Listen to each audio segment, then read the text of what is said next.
자, 오늘 저와 여러분들이 함께 나누실 말씀은 로마서 6장 3절 4절, 주보에는 4절로만 되어 있는데 3절, 4절 두 절을 함께 읽으시겠습니다.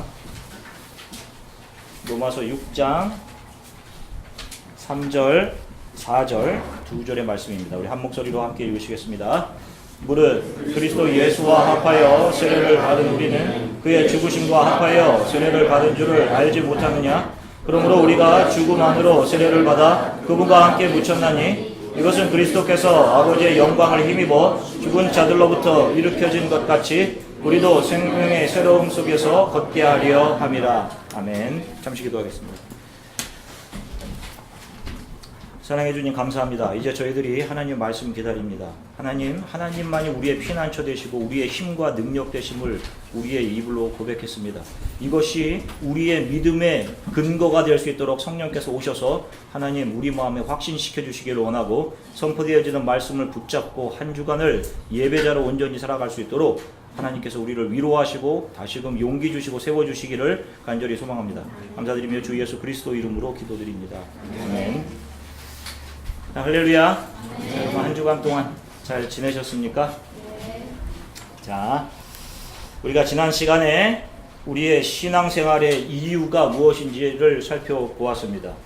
우리가 이렇게 매주일 예수 그리스도의 몸된 에클레시아로 모여서 하나님을 찬양하고 예배하며 매 삶의 시 공간에서 우리가 예배자로 살아가게 되는 것은 성령을 통해 우리가 하나님으로부터 얼마나 많은 사랑과 용서, 은혜를 받았는지를 알게 되었기 때문입니다.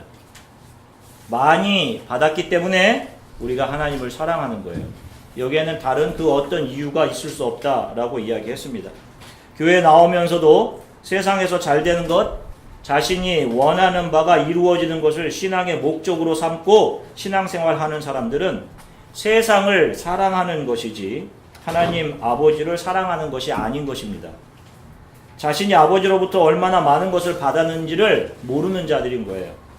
그래서 언제든지 자기 것도 아닌 아버지의 것을 마치 자기 것인 양 요구해서 세상을 사랑하고 동경해서 아버지를 버리고 세상으로 언제든지 떠날 수 있는 것입니다. 지난주에 살펴보았던 예수님을 초청했던 바리새인 시몬과 같이 자신의 죄와 그 죄를 용서하시는 하나님의 은혜와 사랑을 모른 채 자신이 의와 판단의 기준이 되어서, 아니 자기가 하나님 되어서 다른 이들을 죄인으로 평가하고 판단하는 그 안에서 자신의 의를 챙겨내는 일들을 계속할 수밖에 없게 되는 거예요. 주 안에서 거듭난 크리스천들은 자신이 얼마나 악하고 이기적이고 자신이 생각하고 만들어내는 것마다 죄뿐임을 알고 그 끝없는 자신의 깊은 죄를 덮으시는 하나님의 사랑과 은혜를 알기 때문에 예수 앞에서 감히 얼굴조차 들지 못하고 감사하고 감격하며 예수를 알기 전에 그토록 귀하게 여기고 사랑하고 가치 있게 여겼던 것들을 주님의 발 앞으로 가져와 주 예수 그리스도를 위해 그 앞에 들여 사용할 수 있게 되는 것이에요. 그렇게 옥합을 예수 그리스도의 발 앞에 깨는 것입니다. 이러한 자들이 크리스천들인 것이고 이러한 자들의 모임이 바로 에클레시아인 것이에요. 신앙의 이유는 오직 한 가지, 내가 이 땅에서 잘되기 위함도 아니고 천국 가기 위해서도 아니며 전적으로 하나님의 은혜가 나를 덮기 때문에 그것에 감격해서 감사해서 이 신앙의 길을 가게 되는 거예요. 바로 이 신앙이 목표로 나아가는 신앙의 목표가 있는데 그것이 바로 복음의 중요한 내용 중에 하나인 부활입니다. 성령께서 선물로 주시는 믿음은 복음을 들음을 통해 생겨요. 여러분, 믿음은 반드시 복음을 들어야 믿음이 생기게 됩니다. 그러니 복음이 믿음의 씨앗인 셈이에요. 복음을 듣지 못하면 믿음이 생길 수 없는 겁니다. 다른 교훈이나 감동적인 시나 문학, 세상적인 처세술, 한번 크게 웃게 해주는 유머들은 믿음을 생길 수 있게 하는 것들이 아닌 것입니다. 그런 것들은 몇 년을 들어도 조금의 위안이나 한 줌의 감동, 인커리지먼트 같은 것은 얻을 수 있어도 절대로 믿음을 만들어내지 못합니다. 도리어 이러한 것들은 세상을 더 사랑하게 만들어요. 이 복음은 하나님의 사랑과 예수 그리스도의 대속을 위한 십자가의 죽음 그리고 부활로 요약됩니다. 기억하십시오, 여러분. 하나님의 사랑과 예수 그리스도의 대속을 위한 십자가의 죽음 그리고 부활, 이 세 가지가 복음의 핵심 요소들이에요. 초기 교회 성도들은 예수 그리스도의 십자가의 은혜에 감격하며 살았고 부활을 그들의 신앙의 소망의 근거로 삼고 그 혹독한 로마의 박해 속에서도 그 지하 땅을 파고 시체를 묻었던 그 지하 카타콤, 그 숨기 많고 곰팡이 많은 곳에서 자신의 피부가 썩어가고 진물나는 문둥병자로 변해가는 그 가운데에서도 인간적인 생활을 전혀 할 수 없었음에도 그 안에서 그들은 기쁨 가운데 하나님을 찬양하며 믿음을 지켜냈습니다. 자신만이면 그래도 어떻게 참을 수 있었을 것 같아요. 자신의 피부만 썩어가면. 자신의 자녀들도 자신들과 똑같이 피부가 썩어가고 문둥병 환자로 살아가야 할 것을 분명히 알면서도 그들은 신앙을 버리지 않았고 그 안에서 서로를 격려하고 위로하며 마라나타 주 예수가 오신다. 우리도 주 예수와 같이 부활할 것이다 라고 격려하면서 육신의 죽음을 맞이했어요. 그들이 소망했던 것이 바로 부활이었습니다. 그들의 죽음이, 카타콤 속에서의 죽음이 백골로 변해간 것이 의미 없는 죽음이었을까요? 현대 기독교가 잃어버리고 있는 것 중 하나가 부활신앙입니다. 부활절에 대해서야 한 번 설교 말씀 선포가 되는 그런 주제가 됐어요. 이 세상에서 잘 되는 것, 부와 명예를 얻는 것, 자신이 원하는 대로 자신의 약함, 병이 나아서 이 세상에서 무병장수하는 것을 복이로 여기는 자들에게는 부활이라는 것이 그들의 신앙의 동인 목표점이 절대로 될 수가 없는 겁니다. 자신이 잘 되고 잘 누리는 이 땅에 관심이 있을 수밖에 없어요. 이런 의미에서 본다면 하나님의 힘을 빌어서 이 땅에서 잘 되고 성공하고 병 낫고 하는 것을 신앙의 가치로 성령의 사역으로 가르치고 있는 교회들 안에 복음은 없는 것입니다. 복음이 없는데 어떻게 나의 죄를 볼 수 있겠으며 그 죄를 덮으시는 십자가의 은혜를 발견할 수 있겠으며 부활을 소망하는 믿음이 생길 수 있겠어요? 없는 것입니다. 그저 교회 안에서도 세상으로 옷 입은 모습들, 화려한 모습들을 보면서 저렇게 축복받아야지 세상에서 잘 정착하겠다는 의지와 세상을 사랑함만 그 안에서 더 키우는 거예요. 교회나 교회 지도자들이 성도들을 이 땅에서 잘 정착하게 하는 세상 일들의 해결사가 되려 하면 거기에는 절대로 복음이 있을 수 없는 겁니다.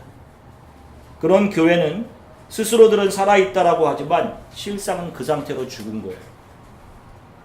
오늘은 우리 신앙이 소망하는 부활에 대해서 아주 잠시 살펴보겠습니다. 여러분들은 부활을 소망하십니까? 소망할 시간이 없을 수도 있어요. 너무 바빠서 아니면 지금의 생활이 너무 만족스러워서. 성경에 의하면 성도들에게는 두 번의 부활이 있습니다. 그중 첫 번째가 바로 오늘 우리가 읽은 본문에 나와요. 제가 다시 한번 읽어드리겠습니다.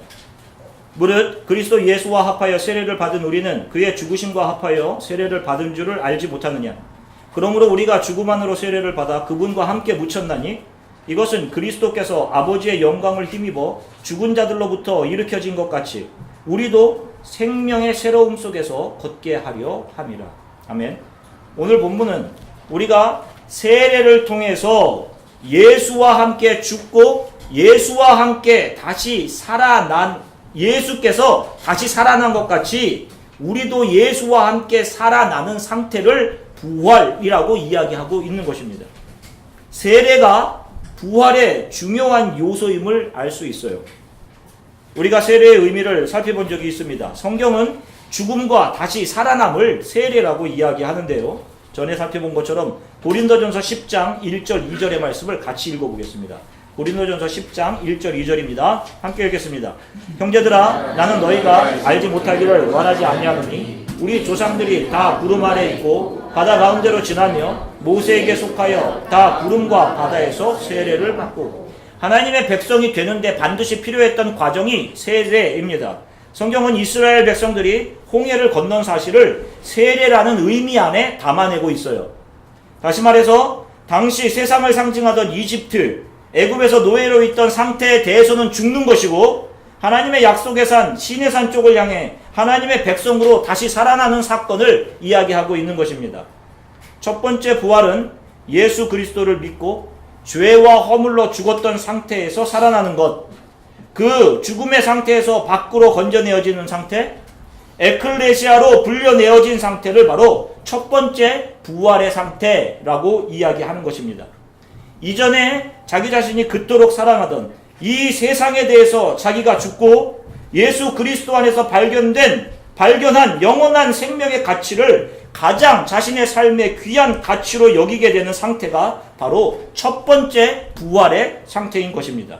그렇다면 첫 번째 부활은 성도의 거듭남, 리제너레이션과 관계가 깊고 세상을 사랑하던, 세상을 나의 야망의 무대로 알던 그 자아의 죽음 뒤에 오는 것을 말합니다.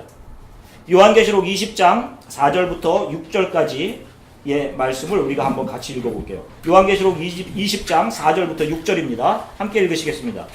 내가 보좌들을 보니 거기에 앉은 자들이 있어 심판하는 권세를 받았더라. 또 내가 보니 예수를 증언함과 하나님의 말씀 때문에 목배임을 당한 자들의 영혼들과 또 짐승과 그의 우상에게 경배하지 아니하고 그들의 이마와 손에 그의 표를 받지 않은 자들이 살아서 그리스도와 더불어 1000년 동안 왕노릇하니 그 나머지 죽은 자들은 그 1000년이 차기까지 살지 못하더라.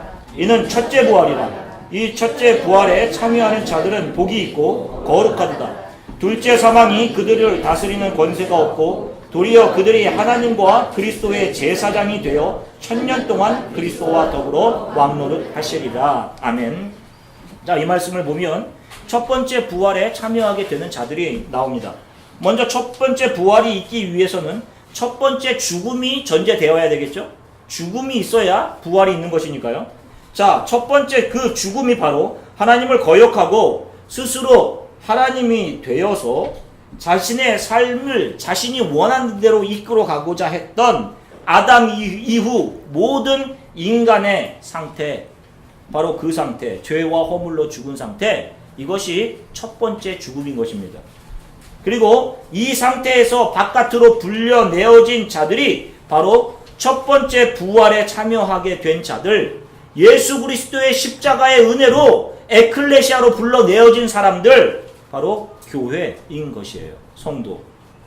그런데 이들의 특징이 있습니다. 그것은 다른 죽은 자들은 여전히 죽은 상태에 있는 동안 이들은 살아나서 1000년 동안 왕의 모습으로 살아간다. 지금 요한계시록에 이렇게 기록이 되어 있어요. 자, 여기서 1000년은 저와 함께 요한계시록 설교를 들으신 분들은 기억하시겠지만 예수님의 초림으로부터 예수의 재림까지의 시기, 즉 교회 시대를 이야기합니다. 이 1000년은요. 그러면 교회 시대를 살아가던 거듭난 크리스찬들은 왕의 모습으로 살아간다는 이야기예요. 지금 교회에 나와 있는 거듭난 저와 여러분들이 왕의 모습으로 살아간다는 이야기입니다. 그런데 저와 여러분들의 모습, 이 옆에 계신 분들의 모습을 보시면 이 모습이 지금 왕 같습니까? 보세요. 왕 같아요? 자, 바울도 고린도 성도들에게 자신의 이 땅에서의 처지를 이야기합니다. 그것이 고린도전서 4장 11절서부터 13절이에요. 같이 또 읽겠습니다. 고린도전서 4장 11절서부터 13절입니다. 이 시각까지 우리가 줄이고 목마르며 헐벗고 매맞으며 정처가 없고 또 수고하여 친히 손으로 일을 하며 모욕을 당한즉 축복하고 박해를 받은즉 참고 비방을 받은즉 권면하니 우리가 지금까지 세상의 더러운 것과 만물의 찌꺼기같이 되었도다. 아멘. 여러분, 이게 왕의 모습이에요? 세상의 찌꺼기 같은 모습이 되었어요.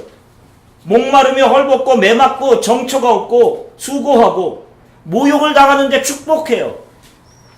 박해를 받았는데 참습니다. 왕의 모습이라면, 왕의 삶이라면 권세가 좀 있어서 자신이 원하는 것은 무엇이든지 명령도 좀 할 수 있고, 사람들을 부릴 수도 있고, 최고의 산의 진미를 먹을 수도 있고, 최고의 집과 탈 것과 누리는 것들, 최고의 영광을 받는 삶이어야 하지 않겠어요? 성경에 의하면 저와 여러분들이 지금 그런 삶을 살아야 하는 것 아닙니까? 그런데 이 1000년 기간 동안, 다시 말해서 예수님의 처음 오심, 초림서부터 다시 오실 재림의 시간까지 이 교회 시대에 성도가 이 땅에서 하는 왕 노릇이라는 것이 어떤 것인지를 우리가 읽은 계시록 20장 4절에서 그 클루를 발견해낼 수 있어요. 20장 4절 한번 같이 읽겠습니다. 계시록 20장 4절입니다. 또 내가 보좌들을 보니 거기에 앉은 자들이 있어 심판하는 권세를 받았더라. 또 내가 보니 예수를 증언함과 하나님의 말씀 때문에 목배임을 당한 자들의 영혼들과 또 짐승과 그의 우상에게 경배하지 아니하고 그들의 이마와 손에 그의 표를 받지 아니한 자들이 살아서 그리스도와 더불어 1000년 동안 왕노릇하니. 아멘. 자, 예수를 증언함과 하나님의 말씀 때문에 목배임을 당하고 세상의 온갖 유혹들, 너도 하나님처럼 너의 인생의 주인이 되어서 네가 원하는 바 무엇인지 할 수 있다. 세상이 그런 장이야. 너를 위한 장이다. 라고 유혹하는 사탄의 소리에 현혹되지 않고 이마와 손에 표를 받지 않음. 다시 말해서 이 세상의 힘과 가치대로 살아가지 않는 데서 오는 불이익을 오히려 기뻐하는 자들로 살아가는 것. 바로 이 모습이 첫 번째 부활에 동참한 성도들의 이 땅에서의 왕의 모습인 거예요. 역설적이죠? 우리가 생각했던 왕의 모습과는 전혀 반대의 모습이죠. 그런데 이 왕의 모습을 이 땅에서 그대로 현현해서 보여주신 진정한 왕 이그젬플이 있습니다. 그분이 바로 예수 그리스도세요. 스가랴 9장 9절을 보면 스가랴 선지자가 이렇게 예언하고 있습니다. 같이 한번 읽어보겠습니다. 스가랴 9장 9절입니다. 오 시온에 따라 크게 기뻐할지어다. 오 예루살렘에 따라 크게 외칠지어다. 보라 내 왕이 내게 임하느니라. 그분은 의로우시고 구원을 소유하시며 겸손하사 나귀를 타시되 나귀 새끼 곧 어린 수나귀를 타시니라. 아멘. 왕으로 이 땅에 오실 예수 그리스도의 모습을 스가랴 선지자가 예언하고 있는데 그분은 왕으로 오십니다. 이 땅에. 그런데 그분은 힘과 권력과 경제력과 정치력을 소유한 것이 아니라 무엇을 소유했다라고 해요? 구원을 소유하셨어요. 구원을 소유하셨어요. 그리고 권력을 가진 것이 아니라 그가 무엇을 가졌어요? 겸손을 가지셨어요. 낮아지심입니다. 아시다시피 우리 주안의 교회 성경 읽기가 지금 계속 진행되고 있어요. 여러분 우리가 그 앱을 통해서 성경 읽기 매 진도가 나가고 있는데 여러분 잘 따라오고 계시는지 모르겠어요. 지금 이제 공간 복음서를 읽습니다. 우리가 그 읽고 있는 그 사복음서를 보면 예수님의 삶은 누가 보기에도 이 땅에서 그분의 삶은 왕의 삶이 아니었어요. 고급 마차를 타신 적도 없고 자신의 입을 즐겁게 하기 위해 맛집을 찾아다니신 적이 없습니다. 자신의 소유 집도 없으셨어요. 여우도 그리 있고 새도 몸들 곳이 있는데 나는 인자는 거처할 곳이 없어요. 철저히 하나님을 잃어버린 자를 찾아 피곤한 몸을 이끌고 그들을 향해 가셨습니다. 찾아가셨어요. 그들에게 복음을 증거하고 하나님의 사랑을 드러내신 삶을 사셨습니다. 말년에 멸시와 천대와 자존심, 짓밟힘을 당하셨고 가장 가까이 있던 제자들에게 배신, 사람들에게 조롱과 침뱉음을 당하셨어요. 그리고 끝까지 아버지 하나님의 순종에서 참으십니다. 그런데 놀랍게도 그분이 달리신 십자가에는 새 나라의 언어로 예수님의 왕이심이 십자가 위에서 선포되었어요. 라틴어로 예수님 십자가에는 INRI 이렇게 적혀 있습니다. 예수 나자레누스 렉스 유데오롬 이라는 단어예요. 말이에요. 라틴어로. 뿐만 아니라 히브리어 헬라어로 예수 나자렛 사람 유대의 왕 이라는 뜻입니다. 자신의 모든 것을 내어주심, 아버지 하나님께 철저히 순종함이 예수께서 이 땅에서 왕으로서의 삶을 사신 모습이었어요. 바로 이 삶을 2000년의 기간인 교회 시대에 성령을 통해서 죄와 허물로 죽은 상태에서 살아난 거듭난 첫 번째 부활을 경험한 크리스천들, 성도들이 온 우주의 왕이신 하나님의 말씀에 순종해 이 땅을 왕으로 살아가고 있는 겁니다. 그 왕의 모습은 남들 위에 올라가서 군림하고 명령하고 지배하는 이 땅에 속한 왕의 모습이 아니라 자기를 비우고 자기를 낮추고 하나님께 순종하고 이웃이 타자가 예수 그리스도를 아는데 자신의 삶을 사용하는 예수 그리스도가 보여준 하나님이 통치하시는 하나님 나라의 왕의 모습 그대로 살아가는 것을 말하는 것이에요. 계시록 20장 6절에 보면 이렇게 기록하고 있죠. 첫째 부활에 참여하는 자는 복이 있고 거룩하도다. 둘째 사망이 그들을 다스릴 권능을 갖지 못하고 도리어 그들이 하나님과 그리스도의 제사장이 되어 1000년 동안 그분과 함께 통치하리로다. 이렇게 기록하고 있어요. 둘째 사망은 무엇을 얘기하는 것입니까? 둘째 사망. 첫째 사망은 아담의 죄로 인해 모든 인간이 하나님을 떠나 죄와 허물로 죽은 상태를 첫째 사망이라고 이야기하는 것이고, 둘째 사망은 역사를 통틀어 살아갔던 모든 인간들이 다 하나님 앞에 다 서서 함께 심판을 받고 영원한 지옥으로 들어가게 되는 상태를 둘째 사망이다 라고 이야기하는 거예요. 그렇기 때문에 당연히 첫째 부활에 참여한 자들, 거듭난 크리스찬들, 예수 안에서 다시 거듭난 성도들은 둘째 사망이 그들을 해하거나 다스릴 권능을 가지 못하는 겁니다. 왕 노릇인데, 왕의 모습인데 정확한 직분이 우리 크리스찬들에게 있어요. 그것이 무엇입니까? 여기 뭐라고 얘기하고 있어요? 계시록 20장 6절에 그리스도의 무엇이래요? 제사장입니다. 예수 안에서 거듭난 저와 여러분들의 정체가 바로 왕 같은 제사장인 거예요. 제사장은 하나님으로부터 용서를 받아야 할 사람들과 하나님 사이에 서서 이 죄진 사람들의 입장에 서서 용서받아야 할 사람들의 죄가 마치 자기 자신의 죄인 것처럼 그것을 가지고 하나님 앞으로 나아가 용서를 비는 자들이 제사장들입니다. 그래서 모세도 이스라엘이 모세가 율법을 받아 시내산에 올라가 있는 동안 황금 송아지를 만들어서 그것이 자신들을 애굽에서 구해낸 신이라고 섬기며 예배하며 떠들고 죄를 범했을 때 하나님께서 진노하셔서 그들을 다 죽이겠다고 하셔요. 그리고 모세 너만으로 큰 나라를 내가 이루겠다라고 하십니다. 그때 백성들과 하나님 사이에서 제사장으로선 모세의 기도를 한번 보세요. 그 기도가 출애굽기 32장 32절인데 이걸 같이 한번 읽겠습니다. 출애굽기 32장 32절입니다. 그러나 이제 그들의 죄를 사하시옵소서. 그렇지 아니하시오면 원컨대 주께서 기록하신 책에서 내 이름을 지워버려 주옵소서. 아멘. 모세가 어떻게 기도합니까? 이 백성을 용서하시고 살려주세요. 그렇지 않으면 제 이름을 생명책에서 지워주십시오. 라는 말. 이게 무슨 뜻입니까? 나를 담보로 삼으시고 이 백성들은 용서해 주세요. 내가 하나님께서 나를 살리셔서 나를 통해 큰 나라를 이루시는 것 중요하지 않습니다. 이 백성들을 긍휼히 여겨주세요. 여러분 이 기도 어디서 많이 들어보신 기도 같지 않아요? 대제사장이 계셨던 예수님께서 십자가에서 기도하셨던 기도의 내용과 비슷하지 않습니까? 자신을 조롱하는 자들을 보며 아버지여 저들의 죄를 사하여 주옵소서. 지금 자기가 하는 일을 알지 못합니다.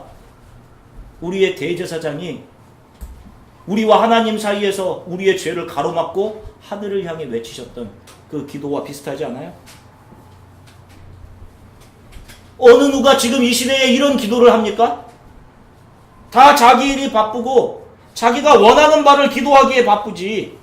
아무도 모르는 저 다른 민족, 다른 사람, 파푸아뉴기니 민족, 캄보디아 민족, 북한의 주민들, 저를 담보 삼으셔서 그들을 긍휼히 여기시고 그들을 용서해 주시고 그들의 예수 그리스도를 믿게 해주세요. 이런 기도하는 사람들이 지금 얼마나 있냐고요. 이런 교회들이 얼마나 있어요. 그런데 이 기도를 하는 자들이 이 교회 시대를 살아가는 예수 그리스도로 거듭난 첫째 부활에 참여하게 된 자들이 왕같은 제사장의 모습으로 살아가면서 하는 기도라는 거예요. 그들은 이런 모습으로 살아가야 된다는 겁니다. 아니, 이런 모습으로 살아가는 것입니다. 여러분들은 어떠십니까?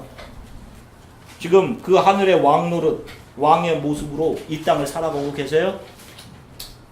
이 땅에서 내가 사랑하던 가치들을 내던지고 하나님의 손에 나의 삶을 맡겨드리며 나를 낮추고 약해짐을 오히려 기뻐하고 내가 비워지는 삶을 은혜로 여기며 세상 사람들은 고통과 절망이라 여기는 상황 속에서도 주의 사랑만 바라보며 살아가고 계십니까? 그렇게 살고 계시다면 세상 사람들의 눈으로 볼 때 여러분들의 삶이 무가치하고 무의미해 보이고 실패자 같은 그런 삶으로 보일지라도 오히려 그 삶이 하나님 앞에서 아름다운 것입니다. 첫 번째 부활에 이른 자들이 가슴에 소망으로 품고 바라보며 가는 것이 바로 두 번째 부활인 거예요. 빌립보서 3장 10절부터 11절 바울의 소망을 우리가 한번 같이 읽겠습니다. 빌립보서 3장 10절부터 11절입니다. 내가 그리스도와 그 부활의 권능과 그 고난에 참여함을 알고자 하여 그의 죽으심을 본받아 어떻게 해서든지 죽은 자 가운데서 부활에 이르려 하느니. 아멘. 지금 우리가 부러워하고 동경할 수 있는 세상 사람들의 상태는 성경에 의하면 정확하게 죄와 허물로 죽은 상태인 거예요. 죽은 시체들이 좀비처럼 살아 움직이면서 자신의 생존을 위해 다른 이들을 물어 뜯어 죽이는 상태인 것입니다. 이것이 세상이에요. 그 시체들, 좀비들이 아무리 좋고 아름다운 것을 걸치고 입고 먹어도 하나도 아름다울 수 없는 겁니다. 왜냐하면 그들에게 생명이 없기 때문이에요. 이 땅을 여러분 너무 사랑하지 마십시오. 이 땅에 여러분들의 소망을 두지도 마십시오. 죄와 허물로 죽은 자들이 만들어내는 것들은 아무리 아름다워 보여도 다 영원한 죽음에 관한 것들 뿐이에요. 여러분들이 온전히 소망하셔야 될 것은 예수 그리스도입니다. 사랑하는 성도 여러분, 우리의 매일의 삶은 하나님의 은혜로 채워져 있는 것이 분명해요. 우리가 죄와 허물로 죽어 그 은혜를 알지 못하기 때문이지, 또 영원히 죽을 이 세상에만 관심을 두기 때문에 그 은혜를 보지 못하는 것일 뿐입니다. 예수의 증거와 하나님의 말씀을 인하여 세상에서 불이익 당함을 오히려 감사하고 약하게 됨을 은혜로 여기며 내 눈을 감기셔서 이 땅에 허탄한 것을 보지 않게 하소서라고 외치며 허영의 도시를 지나갔던 철로 역정의 순례자처럼 이 땅에 대한 사랑을 버리고 위에서 부르신 두 번째 부활, 영원한 구원을 소망으로 품고 이 땅을 나그네로 살아가시는 것이 맞는 것입니다. 여러분들이 첫 번째 부활을 경험한 주 예수 안에서 거듭난 성도들이 맞으시다면 매일 성령께서 성령의 불로 나의 세상을 사랑함과 세상을 동경함을 허물어 주십시오. 기도하시면서 이 신앙의 이 길을 계속 가시기를 바라고, 아직 하나님이 나를 위해 하신 일들, 그분의 용서와 은혜가 무엇인지 모르신다면 여러분 부끄러워하실 필요 없어요. 처음부터 시작하시면 됩니다. 겸손히, 하나님, 내가 솔직히 하나님의 은혜를 모릅니다. 하나님을 잘 모릅니다. 그 하나님을 알게 해 주십시오. 성령님을 통해 내 안에 나를 보게 해 주십시오 라고 기도하십시오. 여러분들이 지금 이 자리에 와 있는 것만으로 성령께서 여러분들을 이끌어 주신 거예요. 한 주간을 하나님의 은혜에 감격하며 첫째 부활에 참여한 겸손한 왕 같은 제사장으로 또 한 주 펼쳐진 한 주간의 삶들을 여러분들이 살아가시기를 주 예수 그리스도의 이름으로 간절히 축원합니다. 우리 잠시 기도하겠습니다. 내가 그리스도와 함께 십자가에 못 박혀서 이전 세상을 사랑하던 나는 죽었습니다. 그럼에도 불구하고 내 안에 세상을 사랑하고 두려워하고 무서워하는 마음이 있습니다. 성령님, 이 저의 세상을 향한 마음들을 허물어뜨려 주십시오. 이제 내가 사는 것은 오로지 하나님의 은혜임을, 주 예수 그리스도의 은혜임을 고백합니다. 이것을 기억하고 이것을 붙잡고 살아가게 해주십시오. 주 예수 안에서 거듭나 첫 번째 부활을 경험하고 이 시대의 왕 같은 제사